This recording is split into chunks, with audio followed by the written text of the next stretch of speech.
Salut! Sans plus tarder, nous allons commencer notre affaire d'aujourd'hui. C'est le 19 juin 1984 que Christy Winston vient au monde. Ses parents, Cathy et David, ont déjà deux petites filles et c'est à l'accouchement qu'ils apprennent avec joie que leur troisième enfant est également une fille. Christy grandit donc dans une famille unie entourée de ses deux grandes sœurs, Sonia et Hailey, en Angleterre. Elle est très proche de sa mère, d'ailleurs elles se ressemblent beaucoup et notamment dans leur mimique. Christy est devenue une jeune, jolie adolescente. Son physique ne laisse personne indifférente. D'ailleurs, quand elle passe dans les rues, tout le monde se retourne sur son passage. Influencée par ses idoles, elle rêve de devenir modèle photo. Elle rêve de gloire et de paillettes. Mais entre le rêve et la réalité, il y a un monde. Malgré qu'elle fasse des petites séances de gauche à droite, elle ne réussit pas à en vivre de cela, ce qui ne l'empêche pas depuis très jeune de s'assumer financièrement en enchaînant des petits boulots. Un jour, en décembre 2007, elle appelle sa mère Cathy pour lui annoncer une grande nouvelle. Elle va se marier. Sa mère, surprise, elle ne savait pas que sa fille fréquentait un garçon. Chrissy lui raconte avoir rencontré un certain Paul Grabham, un jeune homme de 25 ans, lors d'une soirée. Ce fut le coup de foudre, elle est folle amoureuse de lui et n'a qu'une hâte, c'est de se marier. Malgré l'enthousiasme de sa fille, Cathy n'est pas enchantée. Christy ne connaît pas réellement ce garçon, mais Christy veut déjà se marier. Elle trouve que les choses sont un peu trop précipitées. Cependant, Christy, de son côté déterminée, elle explique même à sa maman avoir déjà fixé la date du mariage qui doit avoir lieu dans 5 semaines. Sous le choc de ces révélations soudaines, sa maman tente de la faire changer d'avis, de lui faire un peu repousser le mariage d'au moins quelques mois afin qu'ils puissent prendre le temps de se connaître. Mais Christy ne démord pas. Elle est sûre d'elle. Pomme est l'homme de sa vie, le futur père de ses enfants. Elle est convaincue. La jeune femme a toujours eu l'esprit romantique.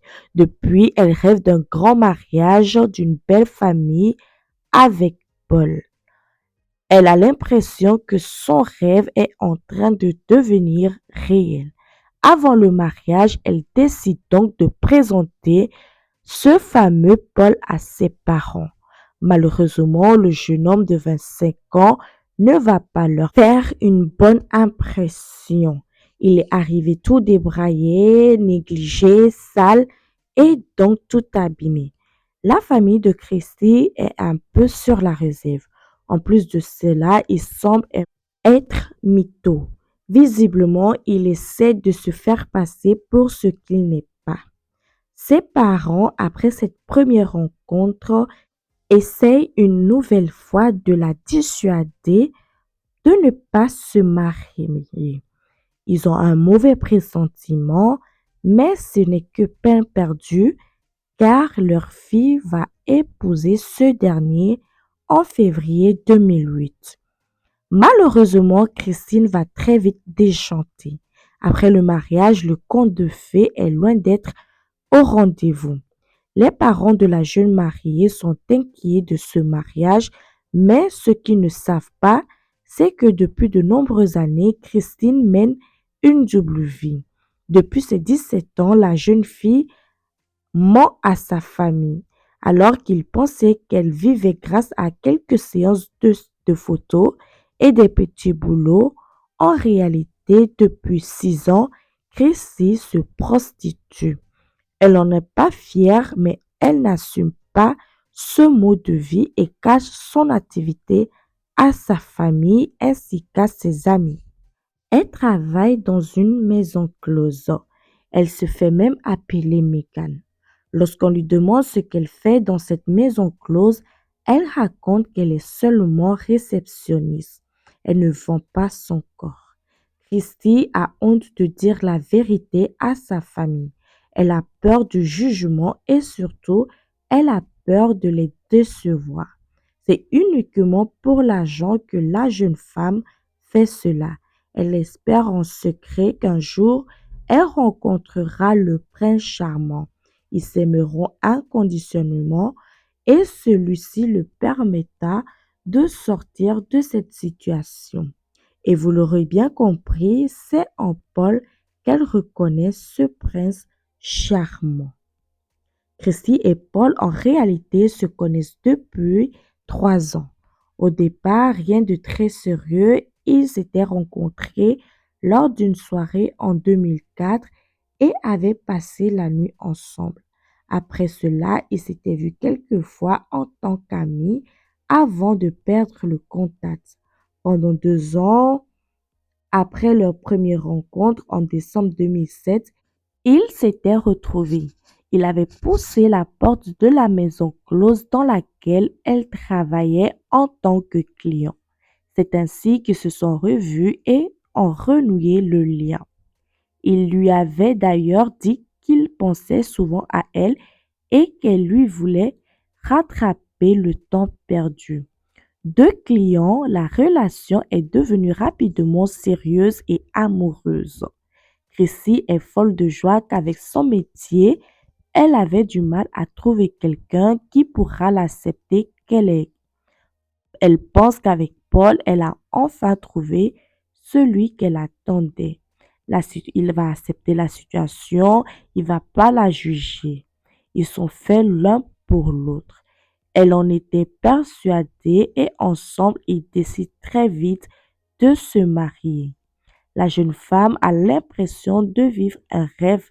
Elle a hâte de fonder sa famille.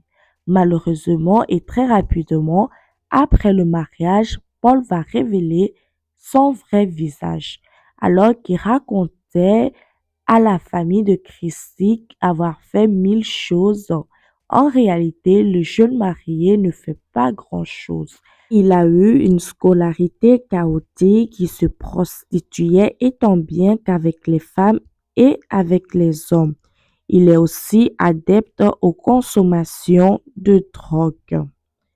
Dans le couple qu'il forme avec Christine, Paul est un parasite. C'est elle qui ramène plus de 80% de l'argent du foyer. Mais c'est lui qui gère tout d'ailleurs. Il se montre très vite contrôlant et manipulateur. Il a l'ascendant et le contrôle sur tous les aspects de la vie de son épouse, que ce soit son argent, son corps et son esprit. Dès le début de la relation, il aménage dans l'appartement de la jeune femme. Il prend les comptes en main et monsieur constate qu'ils ont besoin plus d'argent. Rien de plus simple pour Paul. Il faut simplement que Christy gagne plus d'argent et il lui explique qu'il faut donc plus de clientes. Elle doit faire plus de passes. Il va même par commencer à l'accompagner à la maison close où elle travaille pour s'assurer qu'elle remplit bien son planning. Puis il décide de lui trouver plus de clientes sur Internet et va donc créer de nombreux comptes sur plusieurs plateformes pour lui trouver des clients. Ainsi, à côté de ses passes à la maison close, Christy commence à recevoir des clients dans leur appartement.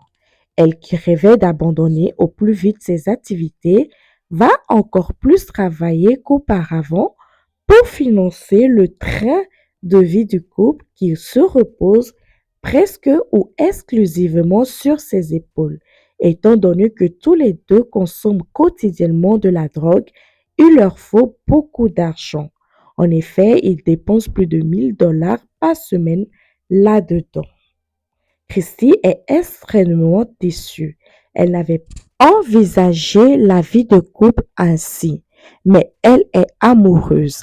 Elle veut que son histoire fonctionne. Elle souhaite faire plaisir à son mari et pour cela, elle accepte tout ce que Paul lui demande. Après des mois de relation, elle a mal au cœur. Elle se sent triste, ce n'est pas du tout dont elle avait rêvé. Elle a de plus en plus l'impression que Paul ne s'intéresse pas à ses réels besoins, à ce qu'elle veut profondément. Christy est en plein doute. Elle se confie très régulièrement dans son journal intime. Voici ce qu'elle y raconte. Ce qu'elle ne veut plus de cette vie, elle rêve d'arrêter de se prostituer. Elle écrit: Paul m'aime-t-il vraiment? Car ça ne semble pas le déranger qu'un autre homme me touche. Je ne veux plus de ça. Cela me rend malade. La seule chose que Chrissy souhaitait, c'est de devenir mère, fonder une famille. Malheureusement, ce doux rêve est quelque peu incompatible avec son activité et leur consommation de stupéfiants. Elle le sait très bien. Mais une autre chose dérange Chrissy, ce sont les habitudes sexuelles de Paul. Très rapidement, il fait venir d'autres personnes pour les EHPAD, des couples, des célibataires, pour coucher avec eux. Même si Chrissy n'est pas trop pour, encore une fois, elle accepte la situation. Elle veut plaire à son mari et lui faire plaisir. Sur ce sujet aussi, elle se confie dans son journal intime. Elle dit ne pas arriver à comprendre pourquoi il veut la voir autant avec d'autres personnes, que ce soit des hommes ou des femmes. L'aime-t-il réellement? Après plusieurs mois de mariage, Chrissy se sent désemparée. Son couple ne ressemble en rien à ce qu'elle espérait. Les disputes entre les jeunes mariés deviennent courantes. Un jour, lors d'une altercation plus violente que d'habitude, Paul va projeter Christy sur le lit, va s'asseoir sur elle et va l'étrangler. La pression est si forte et si durable que la jeune femme croit sa dernière heure arrivée. Paul va finir par la relâcher. Depuis cet épisode traumatisant, Christy vit dans la peur. Elle se confie dans son journal: Je sais que ce n'est pas normal, je ne devrais pas ressentir cela, mais parfois je suis pétrifiée car je ne sais pas ce qu'il m'arrive. Je ne sais pas quoi faire et comment réagir. Malgré cette vie cachée, Christy reste très proche de ses parents et de ses sœurs. Un jour, à bout, elle décide de se confier à sa grande sœur Sonia. Elle lui raconte l'agression et la peur qu'elle a ressentie. Elle assure que c'était la seule et unique fois, mais sa sœur, choquée par la révélation, est directement inquiète. Elle lui conseille de quitter Paul et de s'enfuir. Cependant, mariée depuis moins d'un an, Christy veut encore croire à son rêve. Après tout, Paul s'est excusé et cela ne s'est plus produit qu'une seule fois. Elle écoute Sonia, mais elle ne suit pas ses conseils. Sonia est perturbée par les dires de sa petite sœur et ne peut s'empêcher d'informer leurs parents, notamment leur mère Cathy. Elle lui raconte alors toute l'histoire et lui exprime son inquiétude face à l'attitude de Chrissy qui semble ne pas mesurer la gravité de la situation. Elle lui a tout accepté et voilà, malgré tout cela, il lui trompe. Elle va alors se confier à des amis, leur expliquant sa situation. Son envie de le quitter, elle ne supporte plus ses mensonges. Naturellement, ses amis lui conseillent de le quitter. Tout s'est passé très vite entre eux et si elle n'est pas heureuse, elle doit partir et tout recommencer. D'après tout, elle est encore jeune et a toute la vie devant elle.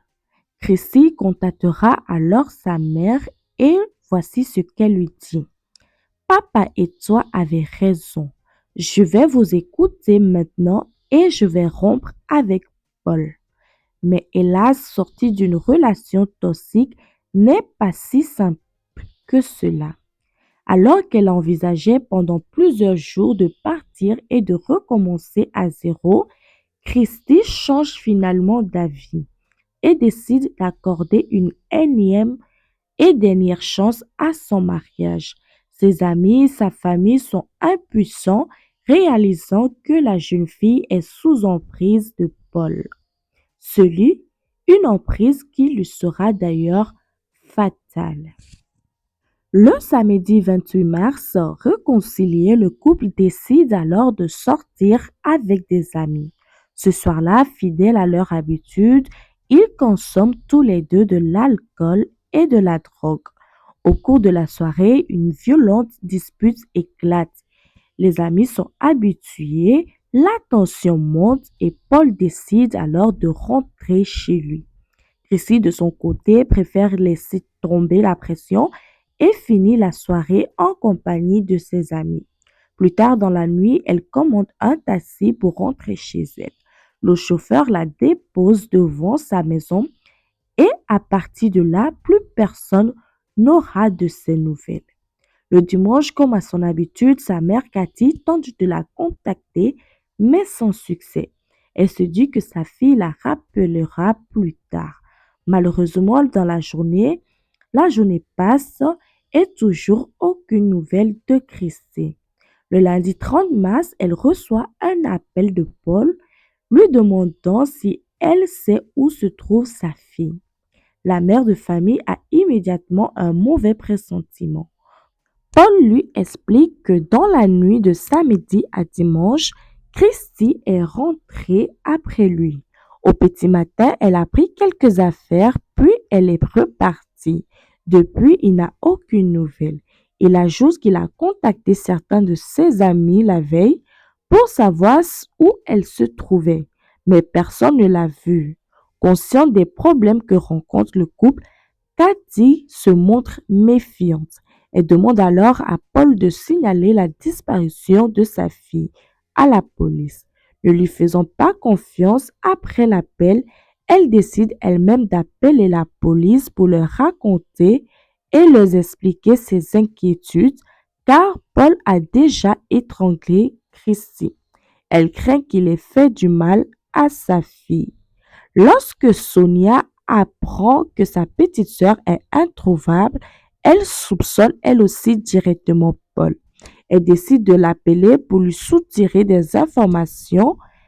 Elle lui demande s'il s'était réveillé lorsque Christy était soi-disant venue récupérer ses affaires durant la nuit. Il répond qu'il dormait et qu'il n'a rien vu et rien entendu. Il s'était seulement aperçu au réveil qu'elle avait récupéré ses divers effets personnels. Il lui raconte qu'elle a pris des vêtements, son fer à lisser et de l'argent liquide. Seulement, ce qui paraît immédiatement suspect à Sonia, c'est que sa sœur a pris son fer à lisser, mais pas sa brosse à cheveux, de l'argent liquide, mais pas ses cartes bancaires. Si elle avait voulu quitter, elle aurait pris au moins sa carte bancaire. Plusieurs petits détails comme ceci rendent la version de Paul incohérente et suspecte. Dès que la disparition est signalée, la police commence leur investigation. Ils interrogent tous les proches de la jeune femme, mais ne trouvent rien. Personne ne l'a vue. La dernière personne à l'avoir vue vivante est le chauffeur de taxi. Paul déclare à la police, comme il avait fait à Sonia, qu'il dormait lorsque sa femme était venue récupérer des affaires. Il ajoute qu'il pense qu'elle est sûrement partie avec un autre homme. Martin, un ami de Chrissy qui a l'habitude de la photographier, décide de se rendre chez le couple pour prendre de leurs nouvelles. Il est accueilli par Paul et alors qu'il est assis sur le canapé, il remarque en levant les yeux au ciel qu'une partie du plafond a été repeinte, mais seulement une partie. Intrigué par cela, il interroge Paul. À ce sujet, ce dernier lui explique que quelques jours auparavant, Christy lui avait demandé de repeindre le plafond, mais finalement, elle n'aimait pas la couleur. Il avait du coup arrêté. Il va encore jeter un coup d'œil sur le plafond. mais il va réaliser qu'il n'y a pas de couleurs différentes. C'est simplement de la peinture blanche sur de la peinture blanche, trouvant cela suspect. Il regarde plus attentivement autour de lui. Il s'aperçoit que le tapis habituel du salon a disparu. Paul lui explique qu'il ne le voulait plus et qu'il avait donc jeté. Perturbé par ces découvertes, Martin contactera lui aussi à son tour la police pour le faire part de ses doutes. De leur côté, les enquêteurs découvrent que la nuit de sa disparition, Christy avait tenté de le joindre sur le numéro d'urgence, mais l'appel n'était pas passé, probablement à cause d'un problème de réseau. La thèse de la disparition devient de moins en moins probable et la police décide d'arrêter Paul. Il est soupçonné de meurtre. En fouillant les affaires de Christy, ils vont retrouver ses journaux intimes et vont découvrir alors sa triste réalité. Sa vie professionnelle, ses problèmes de couple, la violence et la drogue. Lors de son interrogatoire, Paul refuse de répondre à la moindre question. Les policiers sont désormais persuadés qu'il est arrivé quelque chose de grave à la jeune femme. Malheureusement, sans corps, ils ne peuvent pas prouver qu'effectivement elle est morte. Le 6 avril 2009, 9 jours après la disparition de Chrissy, un chauffeur routier s'arrête au bord de la route nationale, à quelques kilomètres du domicile des parents de la jeune fille pour faire une pause. Il va directement être attiré par une valise se trouvant en bas d'un fossé. La valise semble pleine. Il descend alors pour la récupérer. Intrigué, il ouvre la fermeture éclair et découvre une main blanche, pensant qu'il s'agit de la main d'un mannequin en plastique car elle est très blanche et très froide. Il ouvre un petit peu plus la valise et tombe sur une chevelure. Choqué par ce qu'il vient de découvrir, il va directement contacter la police. Les policiers vont alors découvrir le corps d'une jeune femme aux yeux clairs et gonflés. Elle porte des marques comme si on l'avait frappée violemment. Son nez et sa mâchoire étaient complètement cassés. Elle est couverte de plein de bleus. Et comme vous l'auriez compris, cette jeune fille, c'est Christy. C'est Cathy et Sonia qui ont été identifiées le corps. Elles raconteront plus tard que ce moment était très difficile pour eux, car Christy était méconnaissable et défigurée à cause des violences qu'elle a subies. Selon le légiste, elle est morte dessus de nombreux coups à la tête avec un objet non identifié. Après cette terrible découverte, Paul sera tout de suite inculpé du meurtre de sa femme. Malgré son silence, les résultats de l'enquête permettent de retracer ce qui s'est passé de tragique cette nuit-là. Ce soir-là, le couple part faire la fête avec des amis. Tous les deux consomment de la drogue, de l'alcool. Et au cours de la soirée, ils se disputent et Paul rentre avant Christy. Lorsqu'il arrive cette nuit-là, contrairement à ce qu'il prétend, Paul ne dort pas et une violente dispute éclate entre Paul et Christy, entraîne alors son épouse et la frappe violemment à la tête avec un objet que les policiers apparemment n'arrivent pas réussi à identifier.